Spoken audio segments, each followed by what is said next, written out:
Your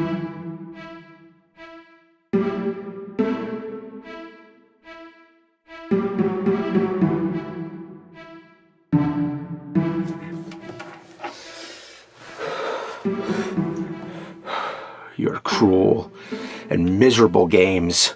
You exist for one purpose, to reap everything I've sown. You robbed me not only of my childhood, but my adulthood too. I've been cursed to play your bullshit till the end of time, but thankfully, the end of time is about to come. The year 2020 is upon us. Doomsday. Yeah, they were 20 years off with Y2K, but this is it, for real. And with only 1 week left, the ceremony must begin.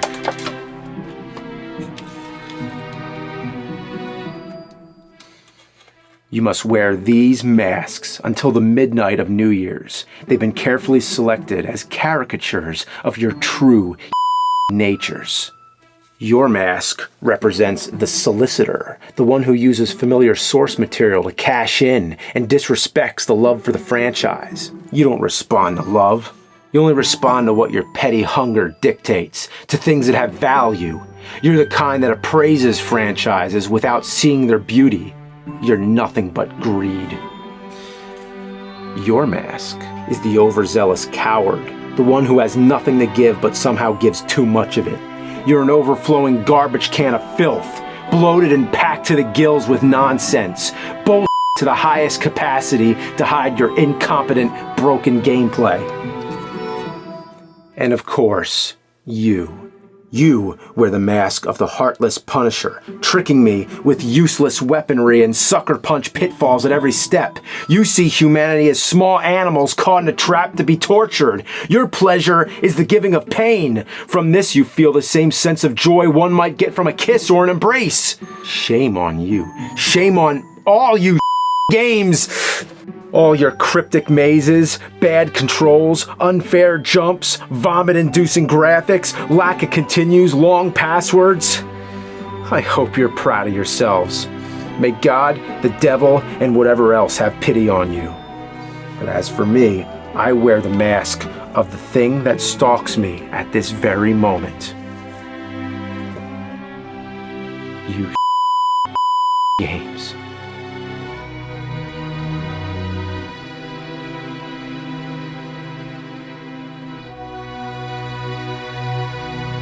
You stole my life away. It's all yours. You inherit everything left of my soul. Now you can dig deep in the treasury. But before the world ends, I must play one last game. Submitted for your approval, Mr. Nerd, a frustrated gamer with no life outside this room, except for a virtual world which he's created. A world that will come to an end when his anger causes its total destruction on New Year's Eve.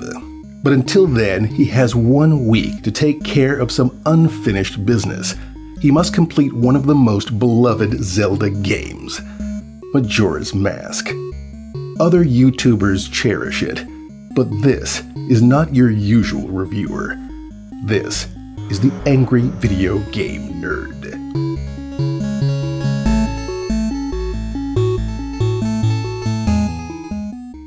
Thanks for watching this episode of Angry Video Game Nerd, but first, a word from our sponsor. If you want an epic, dark fantasy done right with over 400 champions to collect and personally customize, then check out Raid Shadow Legends. Not to be confused with that awful NES game, Raid 2020. It seems like everyone's talking about Raid these days, and for good reason. It's gotten 15 million downloads in the last 6 months and has been nominated as a finalist for Google Play's Best of 2019 Users' Choice Awards. In Raid, you can assemble a team from 16 heroic factions, discover 13 spectacular locations, enjoy a fully voiced story campaign, claim glory in the PvP arena, and you can even bust a move. Talk about a killer dance-off, and don't forget, it's free to play. Say goodbye to grinding. With multi-battle auto mode, you can set battles to run in the background while you do holiday stuff like shop for presents, set up your Christmas tree, or light the candles on your menorah. There's also weekly tournaments and a roadmap that promises more updates in the next 6 months. Follow the link in the description where new players will get 100,000 silver, 2 clan boss keys, 10 mystery shards, and 1 free champion. Adjudicator! She's like if an elf from Lord of the Rings and a stack of heavy metal magazines collided into the ultimate badass elf. So hurry because this offer is available for only 30 days. And now, on with the show. When it comes to fantasy adventure games, I can't think of any franchise that has made as big an impact on me as Zelda. Each installment was a milestone that represented the full capabilities of the console it was released on and the generation of its time. The overhead 2D format will always be the traditional classic Zelda for me, but the franchise was never afraid to experiment. Zelda 2 was a side-scroller, and Ocarina of Time was three-dimensional, even though the 3D format somehow became the standard after that. But anyway, Ocarina was such a big hit, the next thing I knew, a VHS tape came in the mail promoting Majora's Mask. I thought to myself, what? Another Zelda game? Already? Judging by the look of it, it seemed they reused the same 3D engine as Ocarina, which was confirmed, but it also seemed Nintendo was being careful not to copy Ocarina too much, so they reinvented the franchise as we know it. No Ganon, no Triforce, no Hyrule, and no Zelda except for a brief flashback. At that time, I had just burnt myself out finishing Ocarina and moved on to other things, so I sadly missed out on Majora's Mask. But in the 20 years since, I never stopped thinking about that creepy moon. As time went on, I've heard so much enthusiasm for this game. It has a whole community behind it, and some people even say it's the greatest Zelda game ever made. So it's been a bucket list item for me, which I'm finally about to check off the list. First, I have to get out of the way, the Nintendo 64's graphics look like and age like too. Those blocky and murky textures, ugh. But hey, what can you do? It's Nintendo 64. You can't blame them, but the pioneering days of 3D graphics don't hold up as well as the 2D games. I mean, look at Link to the Past. In my opinion, that still shines as perfect as ever. Back to Majora.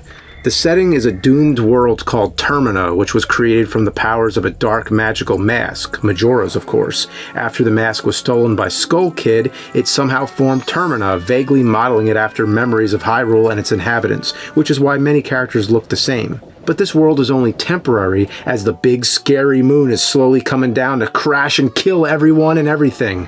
I have to say, that moon is awesome. It's cool just knowing it's always up there, staring down at you. There's only 3 days left to live. The people are all aware of the coming apocalypse, but there's nothing they can do about it, nor are they even trying to do anything. They just sit around and say, yep, we're all gonna die. Man, that's depressing. This is a depressing game. I like it. So Link has to save the world. The goal is more or less the same as any Zelda game. You have to complete a series of dungeons and do a bunch of random in between. A big part of this game is the learning of ocarina melodies and collection of masks, which all give you different unique capabilities. Most are optional, but the main required masks transform Link into different species like Deku, Goron, and Zora. When transformed, you can use those species' powers and skills, which is vital in progressing in certain parts of the game. When Link puts the masks on, apparently it's painful. Oh, jeez, he's screaming in agony! Man, I feel bad for making him do that. In short, it's your typical Zelda with some new game mechanics here and there. However, there is one major thing that sets it apart from the others. As I said before, they had to do something to make it stand out from Ocarina. Well, they figured, why not give it a time limit? Zelda with a time limit? How does that work? Well, as mentioned, the moon is going to destroy everything in 3 days, which roughly translates to 1 hour of playtime, unless you play the Song of Inverted Time, which slows it down and gives you almost 3 hours. If you let the clock run out, what happens? Well, of course I had to find out.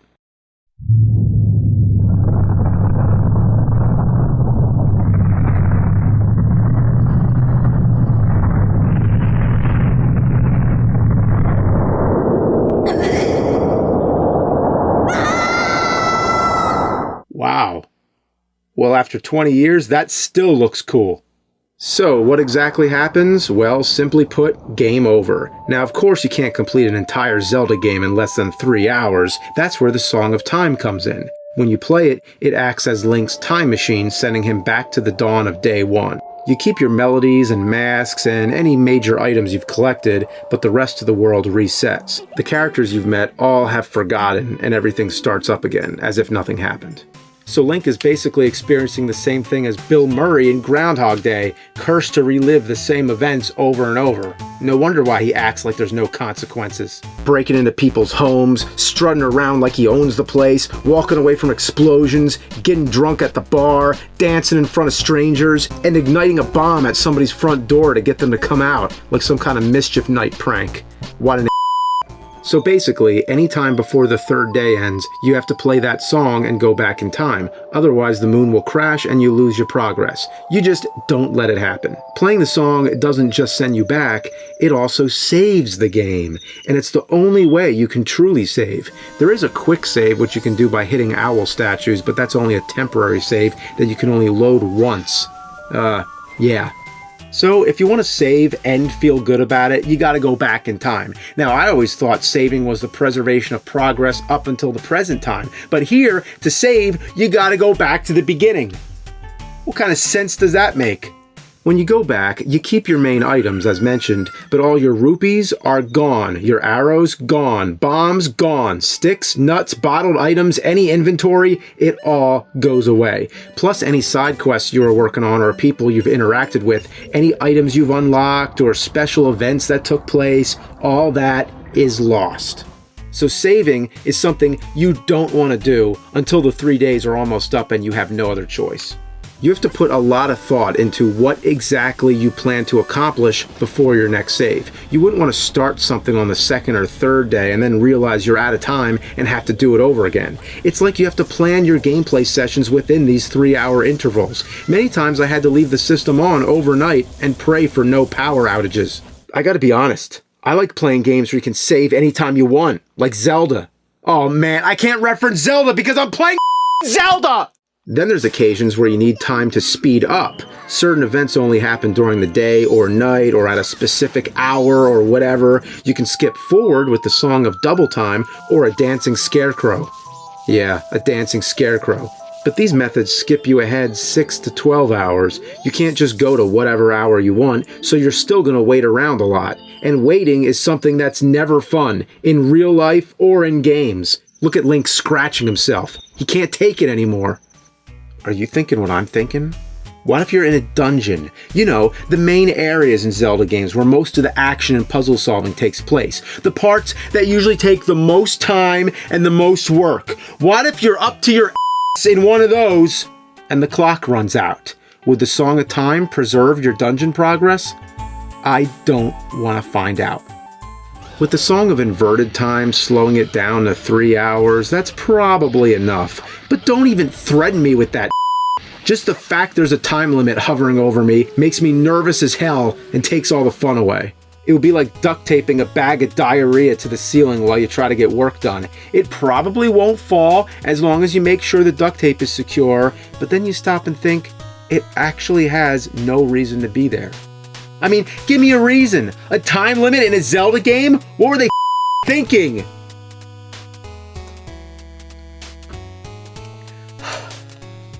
The clock is a story in itself. At first it appears to be like the upper half of a regular analog clock, especially since 12 is at the top center. But why is 6 on the right and left? Why is there both a sun and a moon going around in a circle?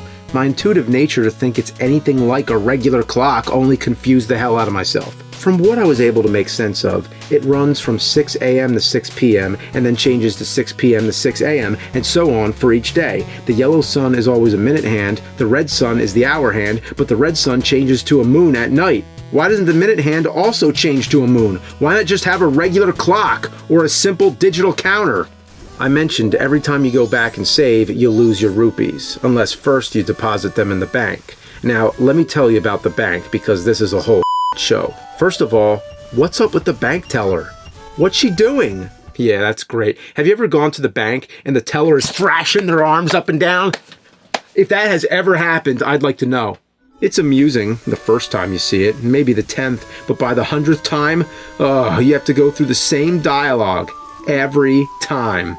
An actual ATM is quicker. And then you have to enter the amount you want to deposit. Of course you want to deposit all, but there's no option for all. You have to enter the exact amount you have. And if it's a lot, she gives you interest, immediately handing over 5 rupees. Now I have to go through that all over again just to deposit 5 rupees? Can't you just add it to my balance? Then, after you save, you have to withdraw your rupees, which means going back to the bank and going through all the dialogue again. And after you withdraw, you pay a service charge of 4 rupees. Then what was the point of the 5 rupees you gave me earlier? And there's no withdraw all option either. Again, you have to enter the exact amount. One time I only took out a partial amount, then decided I wanted more, and the dialogue started up again. Excuse me, but let me take a look at you. Ah, yes, Link. You have to recognize me again? I was just here. I didn't even go anywhere. I've been standing right in front of your face! You know how fast this could work? Like this. Deposit, withdraw, all, or enter amount. What's so hard about that? Or even better, just keep your rupees, like every other Zelda game. You might be thinking, this is just a minor thing, just a small part in the game. But no, this is a huge, major part, because every single time you save, you have to repeat the whole deposit withdrawal routine. And it doesn't end there. You also have to restock your arrows, bombs, bottled items, everything. So good luck farming for all that every single time. It's the only game I know where saving could take 20 minutes. Well, gee, the time limit, the saving that sends you back, the weird clock, the banking system, that's probably all the bad things, right?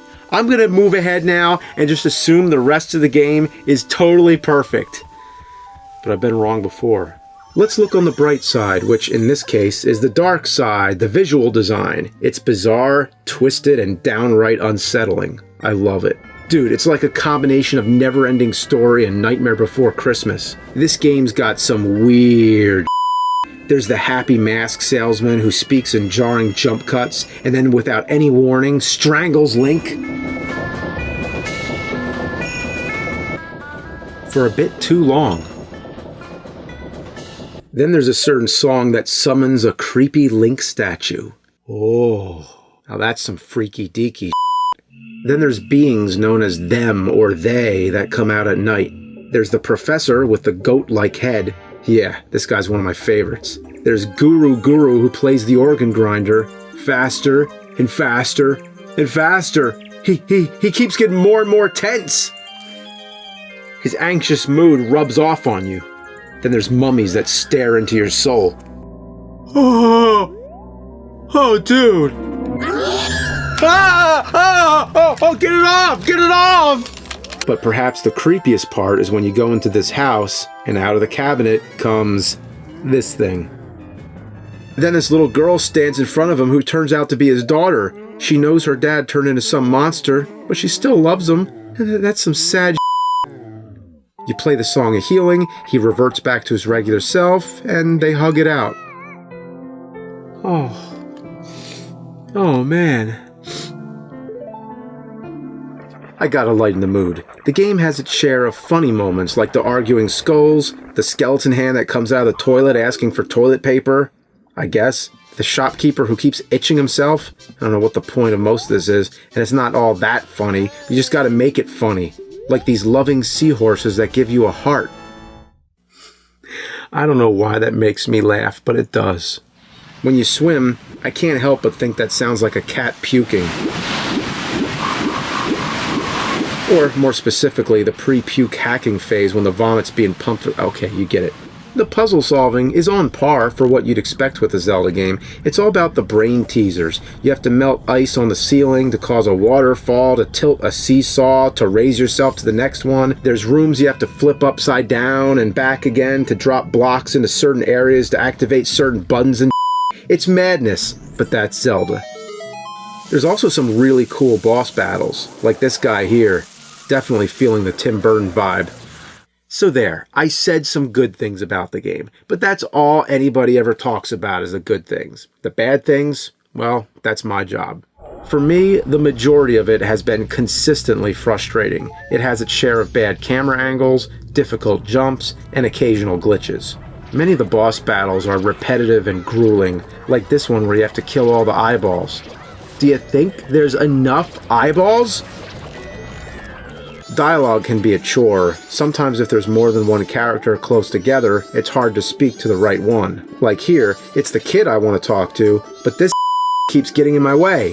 When buying large quantities of items, you have to buy them one at a time. If you screw up a quest, it can be insanely punishing, making you have to go back to the first day to start again. Like I said, many of these quests operate on a 3-day schedule where you have to be in all the right places at the right time. I went to a farm, had to do a target practice session, wait for a specific night, defend a barn from a bunch of alien ghosts, then defend a shipment of milk from bandits. But I lost, and just because of that, I had to redo all the above, the whole 3-day cycle, all over again.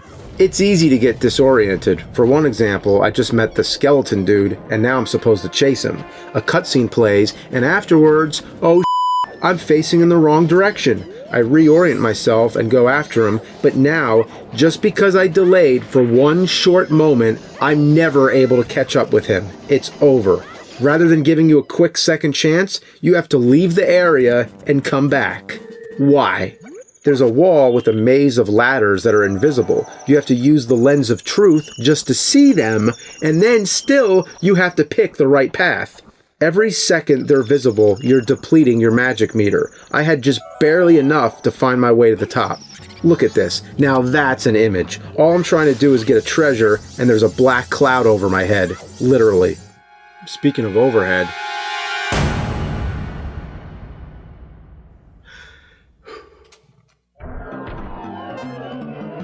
There's a couple times when you have to win a race. The first time you're in your Goron body rolling with other Gorons. At first it seems like a cool mini-game, but the problem is you have to come in first place. Not second, not third, first. They leave you no room for error. If you bump into anything just once, you won't make it.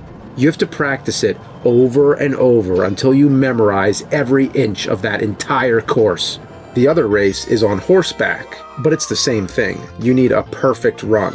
And worse, this time every try costs you 10 rupees. Considering this is a mini-game and that racing is not the main skill in Majora's Mask or any Zelda game, you'd think they could be a little more forgiving. Even in Mario Kart, you don't have to be in first place to move on. The controls suck due to the clunkiness of the Nintendo 64 joystick. I give it some slack here because they hadn't yet perfected the feel of 3D games. But just try Breath of the Wild and then go back to this and you'll realize how far we've come. Not just controlling Link, but when you're on the menu screen, it's a little awkward moving around. Plus the warp screen, you'd think you can just push up to go up, but nothing works the way it should. For these screens, it would have been nice to have the option of using the D-pad. Aiming your weapons is never easy. I'm trying to hookshot onto the turtle's back. I've aimed for the shell, I've aimed for the tree, I've tried it from every angle I could think of, but it only works whenever it feels like it. There's many areas where you have to shoot ice arrows into the water to create glaciers to hop on, but sometimes it just doesn't work. There's no clear reason. Come on! Come on! What the f***? I've heard in the 3DS version, the water sparkles to show you exactly where to shoot. I imagine the controls are a lot smoother on the 3DS too, and I think that's a great idea to re-release a game and fix up the flaws. But that doesn't erase the past, which is where I take you. So yeah, I would have probably had a better time with the 3DS version, but for historical sake, I gotta do the original. Anyway, now try shooting arrows through a flame to light a torch a mile away while standing on a spinning platform. Here I'm trying to climb on the red pipe. Anytime you have to walk on a narrow path, it turns into a balancing act. All I'm trying to do is keep the joystick straight. Why is this so hard? Whoa, whoa, whoa, whoa, whoa, whoa! Keep it steady, keep it steady. Oh my god, I'm stuck, I'm stuck! Whoa, whoa, whoa, whoa, whoa, whoa, whoa, whoa, whoa. Made it. This part, you gotta do the Goron roll on the bridge, hit the ramp, and jump across. But each time I veer slightly to the side and fall down. And then you have to go all the way back and climb a ladder just to get to the starting point again. Alright, here we go. Oh, oh, oh! It's like bowling a gutter ball. You're so mad you want to try again immediately, but you gotta wait your turn. Go. Go. Go. Yeah! I bounced back! How about jumping on invisible platforms that are slippery with ice and getting knocked back by spiders? Yeah, that's real fun. There's a part where you have to enter a cave, but it's blocked by a giant boulder. The goal is to blow it up using an explosive barrel that you get from a big Goron. As soon as he gives you the barrel, time starts ticking down. You have to hurry and carry it over to the cave before it explodes.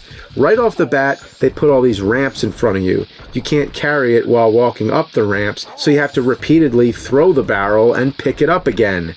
And again, and again. Then you have to find the cave as fast as humanly possible. Like everything, they give you just enough time for a perfect run. If you get a little bit lost along the way, or you don't take the most direct path, or bump into something, or drop the barrel for one moment, you're done. Just give up. Just want to get over the bridge. Get out of my way! Ah, you wolf! Pick it up, pick it up! Get the barrel! Get the barrel!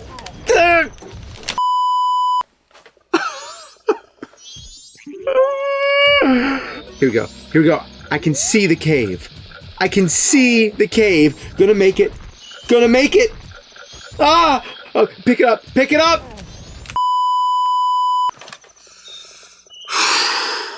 Finally, I'm gonna do it. I just did a perfect run. Plenty of time left.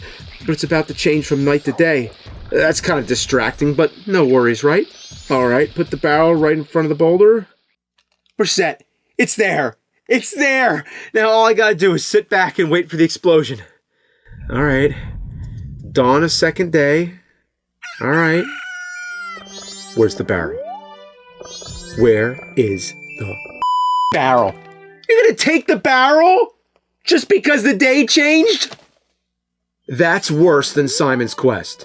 Imagine if in Simon's Quest, every time it changes, it restarts whatever task you're working on. You. You. You. You. You know what? This game. Yeah, I said it. Did I want to rip apart Majora's Mask? No. But the game drew first blood, not me.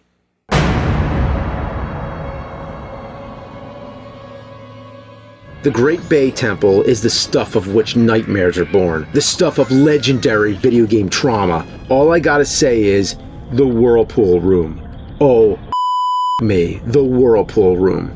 It's a huge underwater room which is like the main hub of the entire dungeon, full of tunnels that lead every which way. Not even the map can make sense because you're never sure which level you're on. This is before 3D maps were common, like in Breath of the Wild. But besides being confusing, you can hardly control where you're going. The water pushes you all around, forcing you to swim in circles. Even if you know which tunnel you're trying to go in, the current will pull you away. You have to get tricky and hug the wall a certain way, and just as you're about to pass by the tunnel, you quickly turn into it.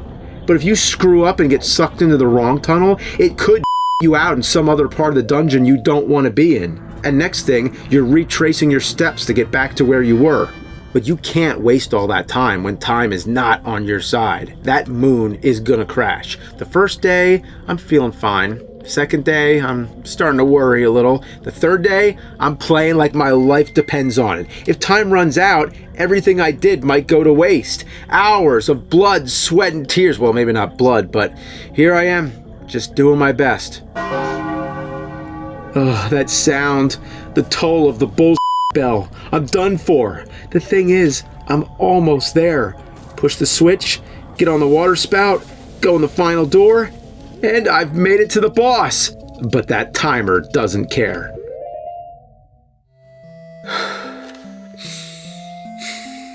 Give me a minute. 6 minutes. 6 minutes. I don't think that's enough time. It might be. But I don't want to play the ocarina now because I'm not sure exactly what that does. So these bosses, you can't be under a rush. You have to have patience so that you can watch the boss, learn their weak spot, find their patterns. But the way things are right now, I don't think this is happening. And if it does, it's going to be the last possible second.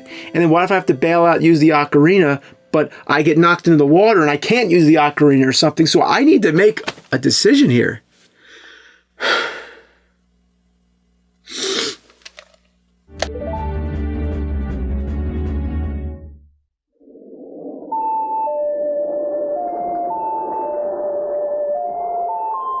Please don't make me do the dungeon over. Please. Please.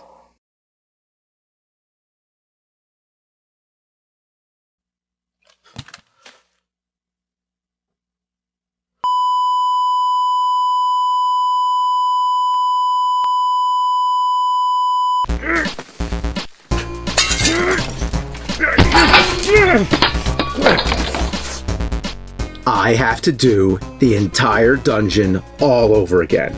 I still have the compass and the map, whoopity do, but I have to get all the keys again, reactivate all the water valves, and it's basically like starting over. Ooh, I haven't felt this kind of rage in a long time. I can feel the diarrhea flowing through my veins. Oh, even with Jekyll and Hyde, I didn't have to play that for a solid week. Picking up the controller and starting this game is like a sentence. You're sentencing yourself to a punishment, and everybody else loves it. Well, I thought I loved Majora's Mask, more like Major. All right, let's beat the out of this game.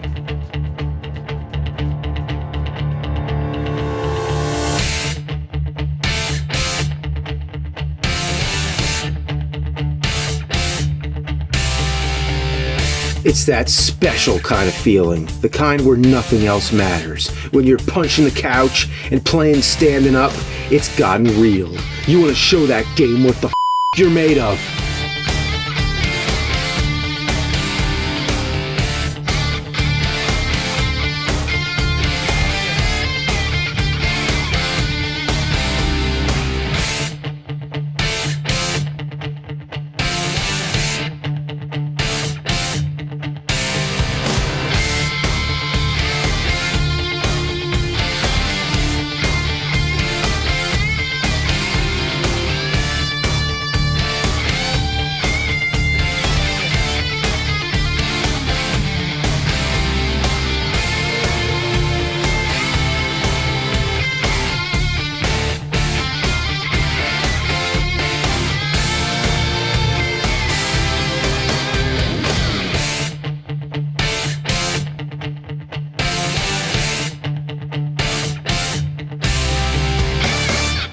I did it! I beat the dungeon. Only one left. Alright, last dungeon. Last dungeon. Here we go!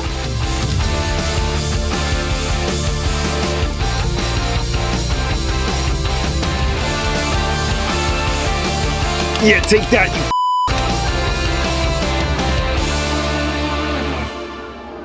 Yeah! I did it!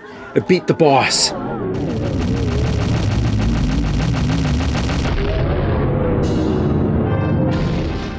Pick up the boss remains. Oh, hang on, I gotta get the heart container too. I can still get that heart, right? Now I gotta watch the cutscene. Please let that heart still be there. Please. How do I get the heart now? So I looked it up. You can get the heart still. Oh yeah. If you beat the boss again. Oh, so you have to pick up the heart container before you pick up the boss remains. I didn't know there's a specific order. Now you might think I'm the one who up, but that shouldn't be possible. The boss remains were in front of the heart, so naturally that's what I touched first. Jeez! Have a heart!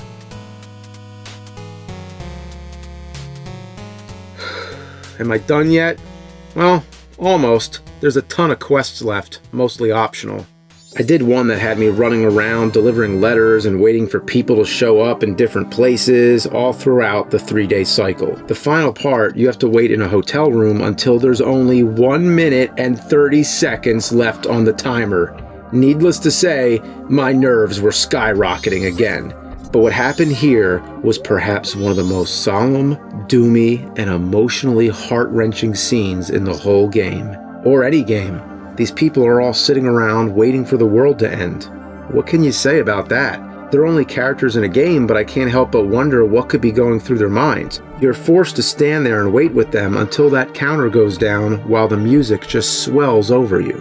Then the person you're waiting for enters the room and 2 long-lost lovers reunite and get married with Link as the witness. And with that resolved, they tell Link to take refuge as they both wait there, ready to die together at last. Wow. Goosebumps, man. I got 'em. All the R.L. Stine books. Then you encounter Skull Kid, play a melody, and summon 4 giants that come marching to hold the moon. It's like Atlas of Greek mythology holding up the heavens. And with that music playing over it, it's a truly epic scene.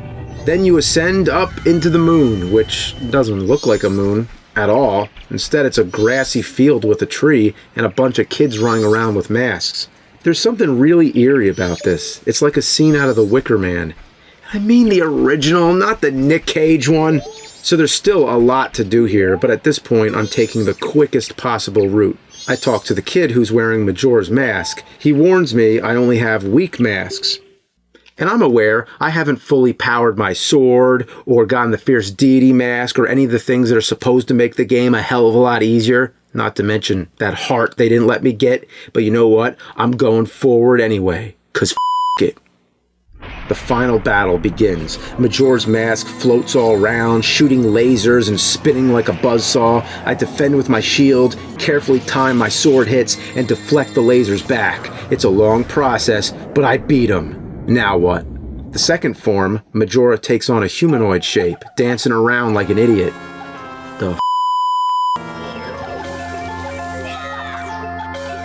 Okay. This time I play more offensive, going in close and slashing away until he's done. Oh, this is where it starts, doesn't it? His third form doesn't mess around. He has these long whips that have such a great range, even if you stand on the far opposite side of the room, you can still get hit. And once he hits you, he doesn't stop. Oh, come on, let me get up! Come on, you piece of dog. I carefully aim my light arrows to stun him, then run across the room, and I just barely have enough time to get some sword swipes in. Rinse and repeat. And just a reminder, I do not have the recommended sword, all the masks, or all the heart containers. So, if all along you've been saying I suck at this game, well then suck on this.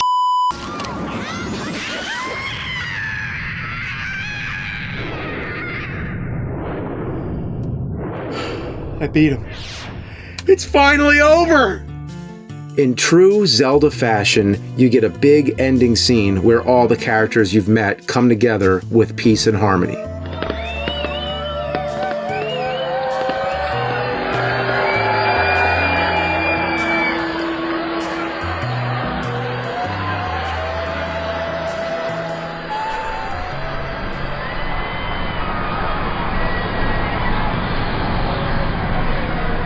Is the world really going to end just because I have a distaste for Majora's Mask? I do like certain things about it. I like its style and mood. There's something profound and fascinating about the world of Termina, the interesting characters it's populated with, and their multiple storylines and personal tribulations. Does it all exist as a dream within Hyrule? Is Hyrule Termina's heaven? Some even believe Link is supposed to be dead. There's so many different ways to interpret it, like religions of the world. This game is truly a work of art. I love the concept, I love the lore, I love the creepy visuals that provoke an innocent childhood sense of worry, I love the rich storylines, and all the above. But the part I don't like very much is the game part.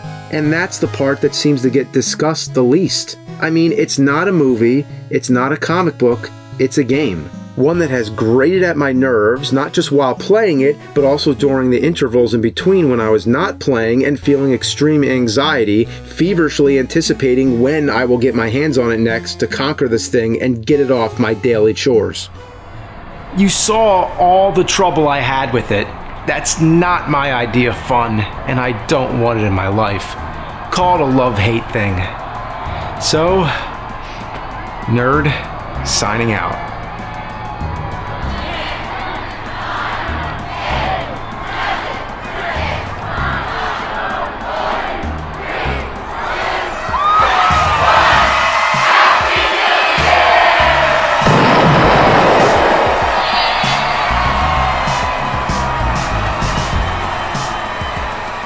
We're still here.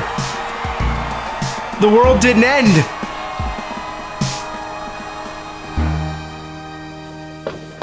All right, time for the unmasking. No. No. No. No. Mr. Nerd, forever stuck in the world that exists in his mind. A world he cannot end, perpetually surrounding himself with games he hates yet cannot stop playing. Tonight's tale of the macabre, masochists, and Majora's Mask on the Angry Video Game Nerd.